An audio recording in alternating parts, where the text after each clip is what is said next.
അവസ്ഥ, കേരളത്തിന്റെ അവസ്ഥ ഇപ്പൊ എന്താ? കേരളത്തിലിപ്പോ എവിടെയും തെരുവനായയുടെ ശല്യ. ആകത്തെ ഇപ്പം കേന്ദ്രത്തില് പശുവിൽ നിന്നുള്ള മോചനം വേണം, കേരളത്തില് പട്ടിയിൽ നിന്നുള്ള മോചനം വേണം. അതാപ്പോ വലിയ പ്രശ്നം അല്ലെ? തെരുവനായയുടെ ശല്യം. പൊതുജനത്തെ നിരത്തിലിട്ട് 70 പട്ടികൾ ചേർന്ന് ഒരു പടുവൃദ്ധയായ സ്ത്രീയെ കടിച്ചു കൊന്നിട്ടും, അവരുടെ തല കടിച്ചു പറിച്ചിട്ടും, കൈ മുഴുവനും കടിച്ചു പറിച്ചിട്ടും പട്ടികളുടെ കാര്യം എന്ത് ചെയ്യണമെന്നുള്ള ഒരു തീരുമാനം. മനുഷ്യന്റെ കാര്യത്തിൽ തീരുമാനമായി, റോട്ടിലിട്ട് തല്ലിക്കൊന്നേക്കുക. പക്ഷെ പട്ടികളുടെ കാര്യത്തിൽ ഒരു തീരുമാനമായില്ല.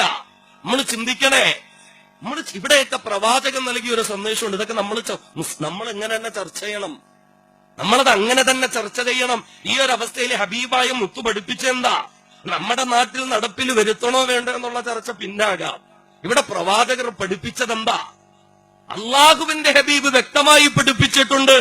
പൊതുജനത്തെ ബുദ്ധിമുട്ടിക്കുന്ന ഒരു നായാണോ അതിനെ കൊന്നിരിക്കണം. ഇത് ഹദീസാണ്, സ്വഹീഹായ ഹദീസാണ്. പൊതുജനത്തിന് ശല്യം ഉണ്ടാക്കുന്ന, വഴിവക്കിൽ കുട്ടികളെ കടിക്കുന്ന, മനുഷ്യരെ കടിക്കുന്ന, മനുഷ്യന് പേടി ഉണ്ടാക്കുന്ന നായ്ക്കളുണ്ടോ കൊന്നേക്കണം.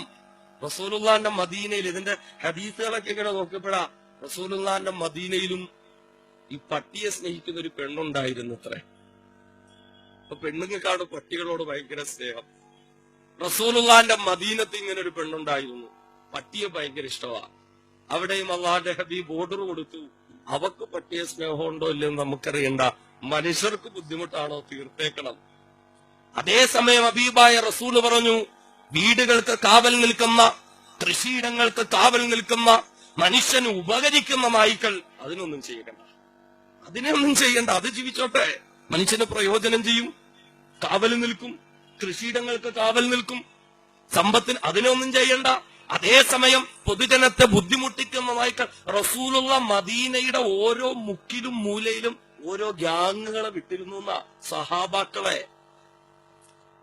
പട്ടിയെ കൊല്ലാൻ. ആ സമയം അവർക്ക് 10 തസ്ബീഹ് ചെല്ലാൻ അറിഞ്ഞൂടാത്തോണ്ടല്ല, ഖുർആൻ ഓതാൻ അറിഞ്ഞൂടാത്തോണ്ടല്ല. അവിടെയാണ് ഹബീബായ പ്രവാചകന്റെ വിമോചനം. പൊതുജനത്തിന്റെ കഷ്ടപ്പാടുകൾ നീക്കം ചെയ്യുന്നതും ഒരു ഇബാദത്താണ് എന്ന് അഷ്റഫുൽ ഖൽഖ് മുഹമ്മദ് മുസ്തഫ സല്ലല്ലാഹു അലൈഹി വസല്ലം അവിടുത്തെ ജീവിതത്തിലൂടെ പഠിപ്പിച്ചു. മദീനത്തെ പള്ളിയില് ഖുർആനും നോമ്പും സക്കാത്തും മാത്രമല്ല, പൊതുജനത്തെ ബുദ്ധിമുട്ടിക്കുന്ന നായ്ക്കളെ എങ്ങനെ കൈകാര്യം ചെയ്യണം എന്നുള്ള ചർച്ച പോലും ഉണ്ടായി. നമ്മുടെയൊക്കെ പള്ളിയിൽ ഒരു വെള്ളിയാഴ്ച ഇങ്ങനെ നായ്ക്കൾ ഇങ്ങനെ അപ്പൊ ഉസ്താദ് ഇങ്ങനെ അതിന്റെ കാര്യത്തിൽ ജനത്തെ ഒന്നൊന്ന് ബോധിപ്പിക്കണമല്ലോ. ഒരു ഇപ്പോഴത്തെ ഒരു സംഭവമല്ലേ, ഒരു ആനുകാലിക വിഷയമല്ലേ. നമ്മുടെയൊക്കെ പള്ളിയിൽ ഒരു ഉസ്താദ് അതിനെപ്പറ്റി പ്രസംഗിച്ചാൽ നമ്മുടെയൊക്കെ ഒരു വികാരം എന്തായിരിക്കും അല്ലെ? എന്തായിരിക്കും? ഇവിടെ ചിന്തിച്ചു നോക്കണേ.